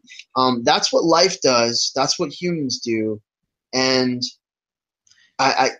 there's no way to verify, to justify that the idea that these other philosophers and thinkers are saying is that everything we do is self-serving and it's completely egocentric. Yeah. It's not true. There's far too much evidence that shows us that people really do have altruism. Stuff where it's obvious they're not going to get a reward. And let's think, Poffo. Okay, now, for example, I'll just use myself as an example, although much of this will apply to you as well. Actually, this will apply both of us greatly. Okay, now, we're both vegan not because we get some kind of reward out of it. I mean, there's the health benefits, which are just a side effect. But that's an afterthought that happened after we already went vegan for the animals. It's not the reason I went vegan at all. Right. And so that's the thing is, and additionally,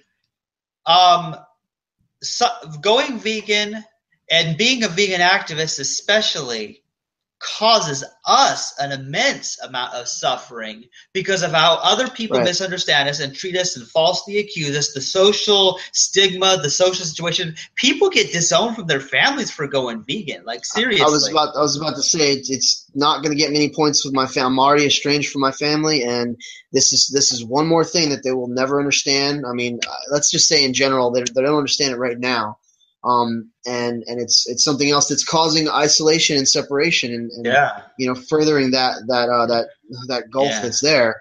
It's not, and it's not for my own sake. It's not for what the fuck. It's not for some kind of I've heard this. I've been accused of this, that like you're making these posts and you're doing all this stuff because you want to appear so self-righteous. And you like being this moral authority so you can judge other people. And Peter has said this to me, is you can be so sanctimonious and judge others and look down on others because you like, because it makes you look good. You're vegan because it makes you look good. That is the furthest from the truth, and I don't know any vegan that thinks that way. It's so ridiculous, man. Yeah, like, it's literally for the animals. For the animals, that's it, man. It's for the animals and for the environment. And for my health, I'm glad it's I'm going to live longer and it's going to benefit me health wise because I don't want to suffer and I don't want to experience these these illnesses and all these degenerative diseases that come about through consumption of meat, eggs, and dairy and animal products. So that again, it's not. My dad asked me, and he's just like, he thinks of it as like a diet, and he's asked me how much weight I've lost, and I'm like, I don't know. I'm like I don't know. I don't weigh myself. Like it's not. It wasn't for health reasons. It was my philosophy led me to it. But go ahead. Yeah, that's the thing about it, Poffo, is first of all, people misunderstand us so much that we don't have a good reputation. It doesn't give us a good social image. So certainly, there's not much of a reward in it for us. Nope. And let's go into something else. Now, for example, me and my vow of celibacy, and you got your vasectomy. Mm-hmm. See, here's the thing about this, Poffo, is that is an example. Whether somebody just vows to never have sex, or whether they get themselves sterilized because they understand the unethicalness of procreating. Both of those things are just different methods of us doing something that we know to be right, not for a reward. It's not like for some weird reward that we get for doing it.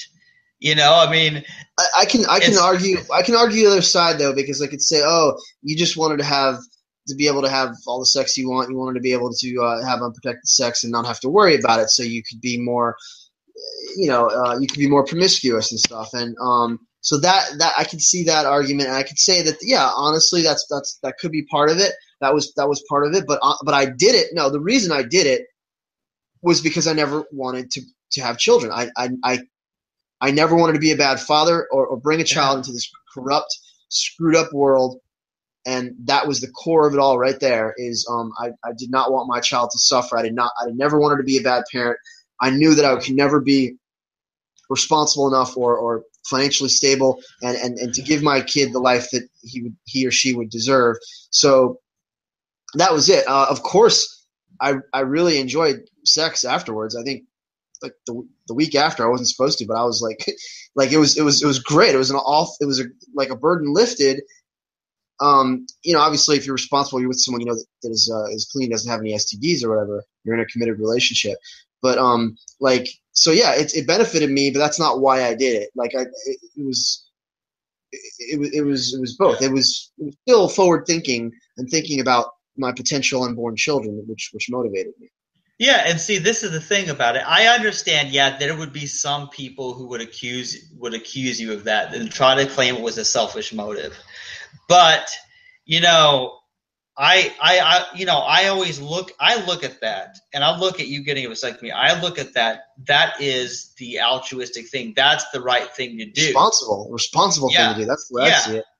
Yeah, I really felt like that. To do anything else in this society, and I'll go ahead and state for the record, in this society, to do otherwise is completely irresponsible. Like, if you want children, adopt. But to continue to procreate, to continue to conceive, you're not seeing the big picture, and you're not thinking about that child. You're thinking about yourself. You're only thinking about on some level, there is no reason to have children that does not fall under the category of some self-serving interest or desire or want or need that revolves around you. Yeah, absolutely. About that child, you're thinking about you. Danny would disagree, and he that's his contention. Is he says on that last podcast that he wants to have children so that he can influence them because he knows that he's responsible, because he's not afraid to take risks, because he wants to influence the world in a positive way through his children, because the intelligent, enlightened, decent people are the ones that need to have kids because so many other people are having kids. So we have to outbreed them. We have to somehow, make the good babies to outbreed the bad. And I'm just like, it just seems warped. It seems twisted. And again, it's not for the sake of the child. He's using this child in that sense. Yeah. See, Poffo, here's what this comes down to. That means it's a competition. You have different groups of people who are going to compete, and it's like, hey, I could have more babies than you, and we're going to take over the world because there will be more of us, because I can have sex more than you, and I can produce more babies than you. It's like it turns into a competition, the very antithesis of the world we need, where there's no more competition, no more scarcity. It's like sure. I think because it's a rationalization. Honestly, it's just a justification after the fact. Because again, the point I just made, he's still using that. He's using his child for something. I mean, you want to talk about the most self-centered, selfish people? Watch a few episodes of Game of Thrones. Like, all they do is use their children. They use their children as to secure their legacy, for battle, for whatever. They marry their children off, and it's so the caste system and the whole what's the word, man? I'm trying to, like on the Titanic, there's like the different levels of class. The classism is the absolute. It's such an evil thing, and that is the ultimate disrespect and really selfish motivation when it comes to children is using your kids like that, to further your own agenda. You are born into this life. You had no say in it, so you're here. Well, you're responsible for you, and you're only responsible for you, and that's it. Like, don't, take this godlike power that we have. Obviously, we don't contain it one sex within one gender ourselves. No, gender's not the right word. Within one sex, male or female, we don't contain that power. But when we unite, male and female, or get and donate sperm or whatever, we have this incredible power to reproduce life. That should not be taken lightly. 95% of the population is not ready for that responsibility, and they should initially. Nature,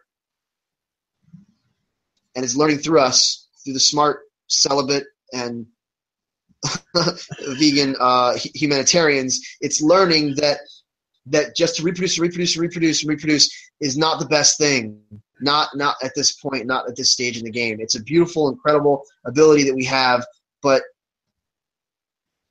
not everybody should have that ability.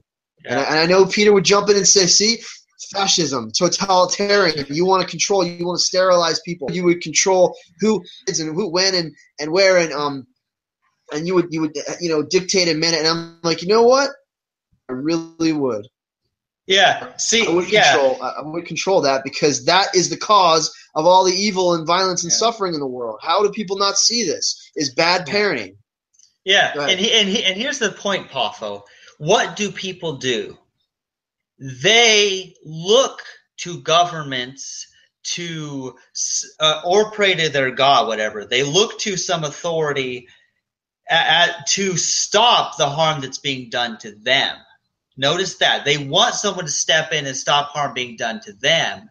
But then, for some reason, when a harm is being done to massive amounts of sentient life, then they're all opposed to having anything imposed on people. They want people to be free to murder who they like. I chuckled not because it's a funny scenario, but I knew where you were going with it, because it's after the fact. It's after the fact. Why can't we have a preemptive strategy that takes into account that sex makes babies, that irresponsible, dysfunctional, emotionally unstable, psychologically imbalanced people should not be reproducing?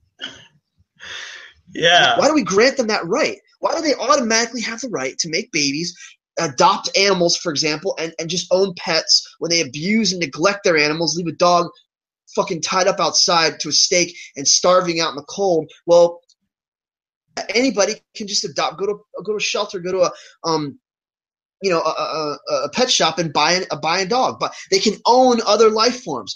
Why don't we make it illegal to own other life forms? Why don't we make it illegal to proliferate and procreate life when you're like nowhere near responsible enough to handle that huge obligation and burden and really that gift, because that's a gift, man, to be able to care for a life. And any fool can make a baby, but it takes a real man to be a father. You've heard that phrase.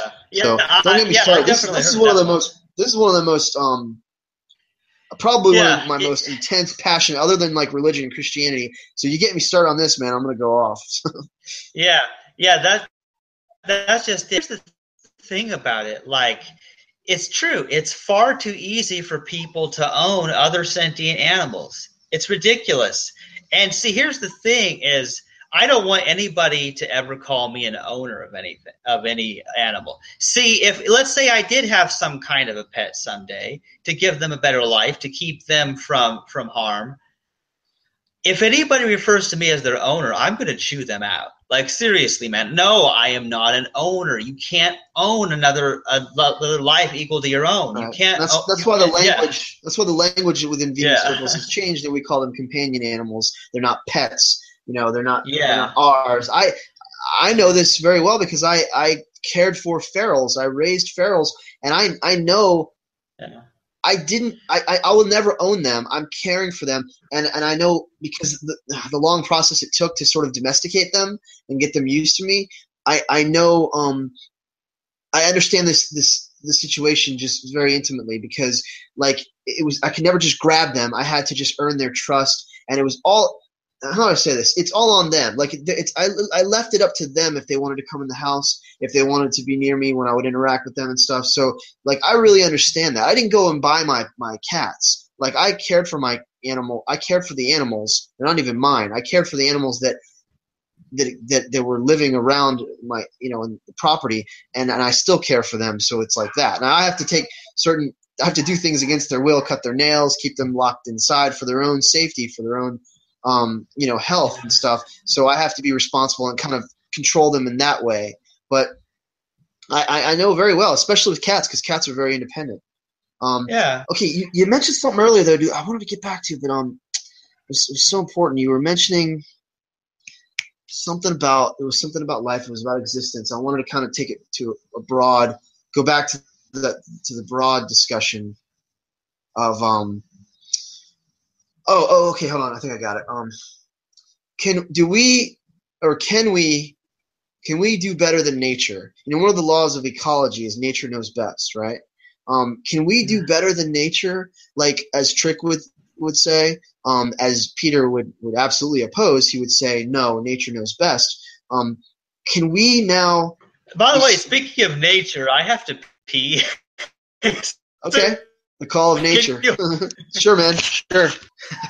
You're okay. So you were making faces there for a little while, and I thought I didn't know what was wrong, and I guess your eyes were watering, like you had to go for a while. I'm glad you caught my joke. Speaking of nature, I have to pee. I would say that nature knows best, except when it comes to and when it comes to reproduction. I would say in every other way, I would say nature knows best, and we can look to nature for all the answers, for all the cures to our diseases, for how to operate in society, for how to coexist. We can learn from nature, except when it comes to sort of moral and ethical questions of how we treat one another in our societies, in our cultures, in our communities and stuff. Because nature is all about recycling. It's all about finding new and innovative ways to grow and expand and express itself. It teaches us everything we need to know. But here's the question, because this is the philosophical sort of existential subject here. The topic is nature just this machine that is just producing and producing and producing, and it has no thought, it has no mind, it has no intelligence of its own. It's just this cold, uncaring, indifferent. I don't know what you can equate it to. I see nature as a living system, and I see it as supportive of all life, and I see it as not indifferent in terms of provision and of the species, but possibly indifferent or maybe just blind, because it's up to the individual to find their own value and worth and purpose, and seek the meaning and care for themselves and stuff like that. Because nature is sort of flipping; it's going from being this like force, this spontaneous, autonomic, self-sustaining, all-pervasive force and that's moving in and through everything, to becoming now individualized and self-aware and conscientious, so that it's looking back and it's become subjective. It's no longer just this internal eminent thing that is operating everywhere at all times, that has no mind, but it's now developed a mind through conscious sentient life like us. So now it can learn that cooperation is better than competition, that we don't have to just live for survival, but we can live for the sake of others. We can live for the sake of something that's greater, that we can have a more expansive perception of our existence, so that we can look ahead to future generations, and we can think altruistically, and we can behave benevolently, and we can live in a sustainable way so that it's not just self-serving, because almost all animals are completely selfish in the sense that they are only thinking about, where their next meal is going to come from, how to meet their biological needs, basically. And then the more successful organisms, as we've talked about before, they're moving in that way towards altruism, and many do cooperate with one another, and they'll do things magnanimously, for the sake of others. And you'll see sacrifice in nature. You'll see it. You see the hints of morality and ethics building there in the primates and the cetaceans and higher, let's say, the mammals, the highly evolved mammals. And reptiles. I mean, you can't put it past any animal. They can all learn this. They can all learn to grow and advance in this way. So the question is nature evil? Is it out to get us? Are we smarter than nature? Should we try to counteract and sort of shortcut this that creates suffering? Or maybe nature knows exactly what it's doing, because the awareness of that suffering has now come about through its own children, through its own manifestations, us. You see? So is nature really blind? Well, it started off very primitive, and it was all kill or be killed, survival of the fittest, fight or flight, the reptile brain, like literally physiologically, the oldest parts of our brain, the brainstem and the reptile brain, the R complex. And now with the neocortex, with the frontal lobe, the prefrontal lobe, and the ability to think and reason and decide and have moral decision-making skills. Like, now nature has a conscience. So yeah. What do you say? Okay. Is it one or the other, or is it a gigantic organism? Is it a being that's in the process of transitioning and evolving to become self-aware and cohesive and conscious and coherent? Yeah. Well, let me put it this way, Poffo. People often say, oh, well, that's just nature. That's just the way nature is, as if there's a set way, that things have to be. And I'm here to tell people there is no set nature. Nature is not set in stone. The very thing about nature is it changes. The very thing about life is it changes, is that it does evolve. And that's the whole thing, Poffo, is that nobody can ever use this logical fallacy of saying that's just nature. There is no valid naturalistic fallacy, because nature can be whatever it evolves to be. That's right. And so there is Marcus Aurelius, the great, the good emperor, the great pantheistic emperor, said, "Death is nothing but change, and change is nature's delight." So there you go. Huh. Death is nothing but change, and change is nature's delight? Yep. I'm just reiterating what you're saying, basically that all things, transform and transition, and nature is organic. Nothing is set in stone. It does what it does for the sake of its own existence, to perpetuate its own existence, to just continue to continue on in the most efficient, most utilizing whatever it can, whatever changes, and it adjusts and it changes to meet its environment.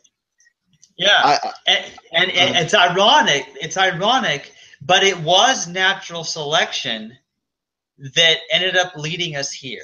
Okay, and here's why. Okay, obviously the ability to reproduce thoughtlessly and reproduce in great quantities, of course, that's part of the horror, because that means that there's all these things reproduced, and then the some get killed, and then the ones better adapted to survive continue on.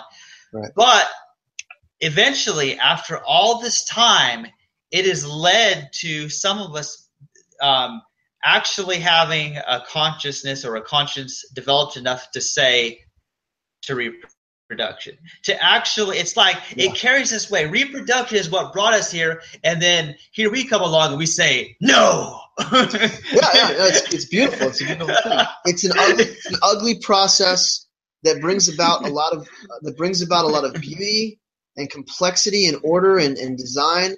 And now it's taken us to a place where we now can be in charge of our own evolution. We can choose whether to procreate or not. We can intelligently design our societies and our cultures, as Richard Dawkins would say. We are now at the place, as highly evolved sentient sapient organisms, Homo sapiens can now, creatively, ethically, intelligently direct our own evolution in terms of where we go, how we live, whether we're going to live sustainable lives in cohesion, in concert with the earth, or fighting and railing against it and against one another, in complete, discord. We need to come together and unify and live in harmony with nature and in harmony with ourselves and in harmony with the planet. And that, we've talked about this many, many, many times. So we're not going to get into the practical ways to do that, but being vegan is is a great start. Supporting the Zeitgeist movement, the Venus Project, learning critical thinking skills, like supporting local activists, supporting animal rights activists, becoming an environmentalist, learning about ecology and understanding philosophy and the sciences, and studying history and psychology and philosophy and sociology and anthropology, and learn the sciences, advance, and let's achieve whatever we can achieve in this life, in this short amount of time we have. Was it 60, 70 to 80 years we have on this earth? So let's do as much good as we can, and really just look to nature and learn from nature. And where you see nature being blind and ignorant and deaf and dumb, well, you're not blind and you're not ignorant and you're not deaf and dumb. We are the eyes and ears and heart and moral conscience of nature. So let's be its hands and its feet, and let's do the good work that we can possibly do to make things better for all life. And that's the heart of Biopan, actually. Yeah, I wanted to read. That's the thing, isn't it? Here's something I wanted to say is, we earlier we were saying that our own existence just to ourself was not worth it. Just for ourselves, it's not worth it. And here's what I think happens, Poffo, is if anybody views themselves as an isolated system, and they're only considering their own pleasure or pain, then everything becomes meaningless. I think what happens is that the selfish person comes to the end of themselves. And what happens when you're at the end of yourself? Then you find out that you're not yourself and you're not alone, but you're interconnected with all these other people and you affect other people. And Poffo, if you don't mind me mentioning this, what you told me on the phone earlier about how you were contemplating suicide this one day. Do you mind me bringing this up? No, I don't mind, but let's be clear. This wasn't just like one day, like a few days ago or something. This is oh yeah, okay. This is a long time ago. This is about 13, 14 years ago. I'm not even good at math. Let's say at the end of 2000, at the end of 2006. At the end of 2006. Yeah. Okay. So I remember you telling me this. Like you had a gun, and you were gonna kill yourself. But then you realized that if you did, some little kid could come in that park and then find you dead and be traumatized. And because you were thinking about that, that was what stopped you in that moment. It was one of the reasons, honestly. It was I got to be honest, it was one of the reasons, because I'm such a perfectionist. I felt like my cell phone had died. No one knew where I was. I was going to leave a call, leave a message to let whoever know right before I did it, where my body was going to be. And my phone died, so that didn't work out. And then looking around, I knew that there are many children that frequent that park, and I just thought I would be traumatizing some little kid, some little girl would come across my body, and I just didn't want to contribute to that. The main reason, honestly, was, I guess the main reason is I didn't want to die. I just wanted the pain to end. And so if there was if there was another way that I could somehow eliminate the pain and still live, I would do that. Okay, but I got to be really, really honest. I think the very, very core, and it's okay to be honest and say this, it was because I wanted to see my girlfriend one last time. I wanted to see the girl who had ripped my heart out, broken my heart, literally just destroyed my life, and I had a mental emotional breakdown. It was a whole series of events that led up to that, and then when that finally happened, that was that was it. That was like the straw that broke the camel's back. I had a breakdown and I couldn't take it anymore, but I wanted to see her one last time. She could have saved me if she would have came walking down that field. That would have been heaven for me, to have her come and just show up. I was out there for about 10 hours just deliberating, and it was the most traumatic. I had PTSD afterwards because of the event. But she never showed up. Nobody showed up. Nothing happened. No one intervened. God didn't speak from heaven. I never got a sign. It was me internally wanting last time, and also because things just weren't right, that I needed it to be a certain way, because I'm a goddamn perfectionist. I mean, maybe that's what saved me, because I just didn't want it to end that way, without someone knowing where I was. Yeah. So I wouldn't be out there rotting. My body wouldn't be out there. So I know the point you're trying to make, that it was altruistic, that even in my most selfish, self-centered, state of pain and contemplating this, I still was thinking about others. It's true. I was thinking about my girlfriend. I absolutely was thinking about my mom. If you want to expound on this, another point, actually, it's definitely significant that I should mention.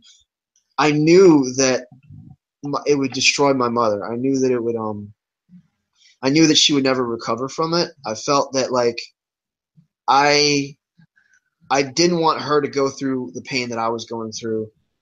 I didn't want her to. I felt that she would just lose it and get locked up in a mental institution. And ironically, I got locked up in a mental institution afterwards. The cops were waiting for me when I got back, and so I ended up going through even more hell trying to get out of that. But I was thinking about others, even in that state, in that horrible state of emotional pain that I can't even really fathom right now.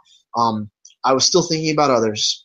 And I had left some notes from my parents and tried to, say my piece to everyone. But I'm still here. So I'm glad you brought it up, because it really cuts to the core of this issue. Am I thankful that I'm still here? That's the real question. Am I glad that I'm alive rather than being dead? Like, would it have been better if I would have went ahead and pulled that trigger and ended things then? Or am I glad? Like, have I ever had a day where I've said, wow, I'm so thankful I'm alive. I'm so glad to be here. I'm so glad, so happy I didn't do that. Honestly, Chandler, I can't say that. I can't say that I'm glad. What I can say is, if I get my books published, okay, and if I can establish biopantheism, then everything will have been worth it, and I'll feel glad to be here, because I will have accomplished something. I will have done something meaningful with my life. I will have affected people and just left this world a better place than what I found it. Yeah. And here's an interesting thought, Poffo, and I think this is something that should be mentioned. At some point we'll need to bring this to a close, but here's something I want to mention. Now, here's the interesting part. What if there was nobody else? Like, imagine you were the only sentient life form. There were no other humans. There were no other animals even. You were the only one. In that case, the situation would have been different, because all the problems that we have would be gone, first of all, and we'd have the run of the earth. It sounds like paradise, but without life, without plants and animals, I think it would be miserable. It would be hell. But if you mean just no people, that actually sounds pretty good. Yeah, like my ideal situation that I imagine. Okay. This is very idealistic, man. This is going to sound like paradise to most people, I think. Okay, basically, there are no humans, at least not how we know them now. There are no carnists for sure. And there's no carnivorous animals, just herbivores, peaceful herbivores. Horses and deer and elephant, they don't mean anybody any harm. They just eat their plants, leave everybody alone, See, that kind of a world would be so peaceful, so pleasurable. I don't know if I'd ever see such a thing, but that kind of world that I imagine would be so pleasurable that, I would want to live in that world as long as possible in that kind of a scenario. I want to tell you something, Chandler. Cats and dogs, we can feed them vegan food now. Just think about this for just a second. We can feed cats and dogs. Cats are obligate carnivores. Dogs are omnivores. We can feed our domesticated animals vegan pet food that does not involve any killing, does not involve any suffering. They can thrive on it with proper supplementation. They can absolutely thrive. Okay, so what does that tell you? If we can do it on a small scale, we can do it on a large scale, on a grand scale. Okay, so let's get to this last quote. This is from Macbeth and obviously Shakespeare. Tomorrow and tomorrow and tomorrow creeps in this petty pace from day to day to the last syllable of recorded time, and all our yesterdays have lighted fools the way to dusty death. Out, out, brief candle. Life's but a walking shadow, a poor player that struts and frets his hour upon the stage, and then is heard no more. It is a tale told by an idiot, full of sound and fury, signifying nothing. Now that is a man who has been through a lot of shit, and he's obviously feeling hopeless and pessimistic and disparaging about the events that went on in that play. And it rings true because the idea is, is it all futility? Like everything that we do, I think George mentioned this once, that whatever good or evil we do, it's just a blimp. It's just a blink in time. It's like nothing on the cosmic scale. So it's like we struggle and we fight and we argue and we debate and we deal with so much psychological headache and heartache and bullshit, and yet it's like, put things in perspective, and human beings haven't even begun to make a dent on the just on the age of this earth. Okay, so what does it all mean? Like, what does it all matter? Because here today, gone tomorrow. We're like the grass. And there's many, many verses in Ecclesiastes, especially. I should have pulled some of those up. It's one of my favorite books in the Bible, where supposedly Solomon, or whoever the author is, wrote it, and he's very discouraged and just, dealing with saying, vanity, vanity, everything's meaningless. Everything's chasing the wind. Yes, it's all chasing after the wind. But like, that's true, but it doesn't end with you, does it? You're not the only one here. Is that this goes on, this pageantry, whether it's for good or for evil, for pleasure or for pain, for this whole existence continues on in some way, shape, or form, and others carry on, and it doesn't end with you. It didn't start with you, and it doesn't end with you.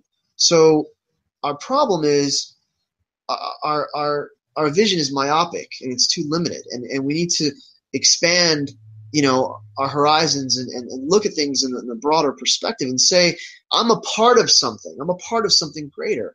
I'm actually just a player, maybe a poor player that's strutting and fretting, but at least I had my 5-10 minutes in the sun, and I made a difference. I left my mark, and if nothing ever comes about, if the human race goes, the way of the dodo and goes extinct, and all life eventually ceases, how through whatever scenario you envision, if it's the expansion of the sun, or whatever, extinction events, volcanoes or asteroid hits, whatever, it doesn't matter, because we came into existence, we experienced it.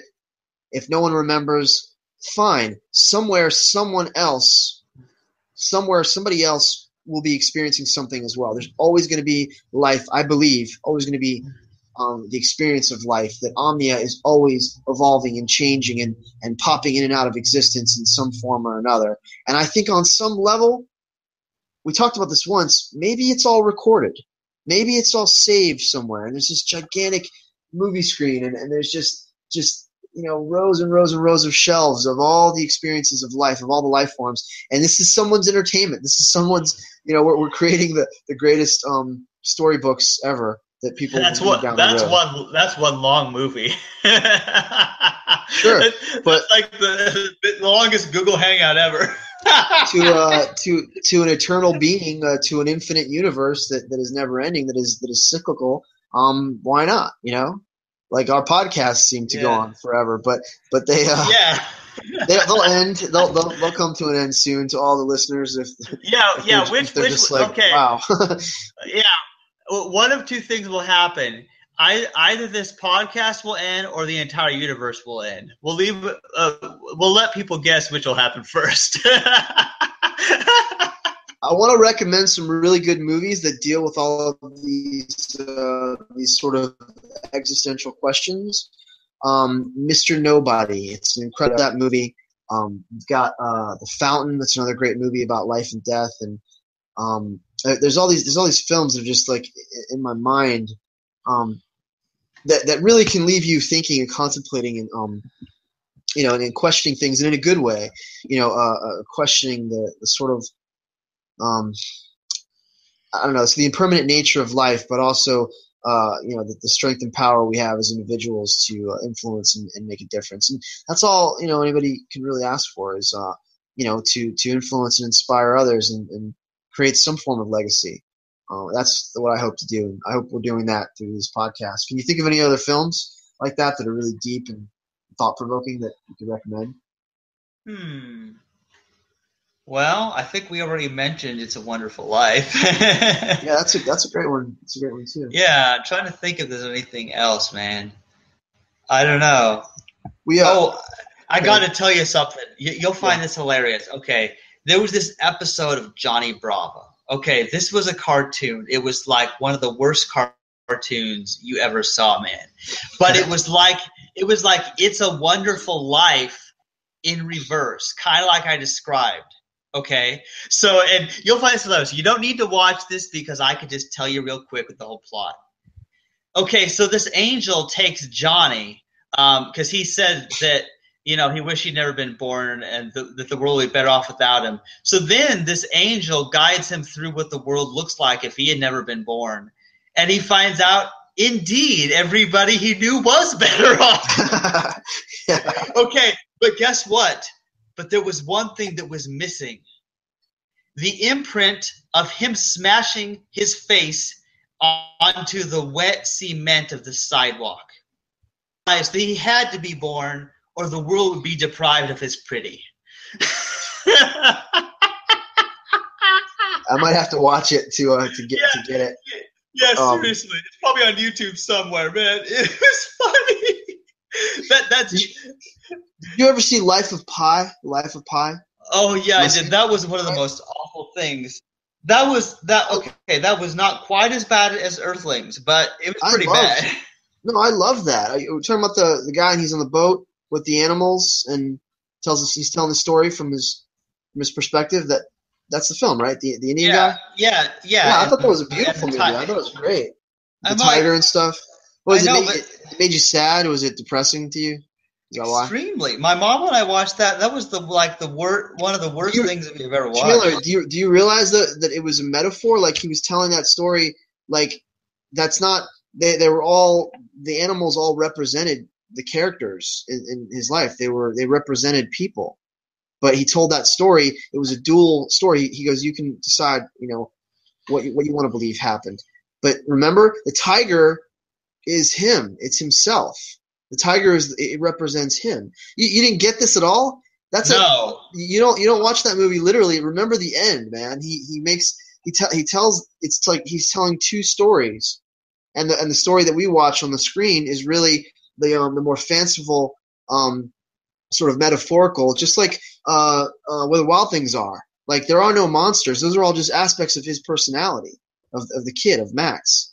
You gotta watch movies with me, man, so you can really analyze and seriously, dude. I just saw what was actually happening in the movie, and watch that movie again. And no, man, I am not watching that again. Oh, seriously. All right, listen. Just watch the end. Just watch the end again, where he's explaining this at the very end when he's in the hospital. Watch that part again. Cool. Oh man. Yeah, well anyhow, Poffo, this has been an extremely good talk, and And I think that these issues are the only types of things worth discussing, the matters of life and death, so to speak. Because there's all these people who debate all these other issues, whether it's capital punishment or war or euthanasia or abortion, and the vegan versus carnist debate is, of course, probably one of the biggest, if not the biggest, matter of life and death. But what we did today, Poffo, is we were discussing the value of our life, and is life worth it? Is our life worth it to us? Currently, our answer is no. Is it worth it to other people? They have to answer that.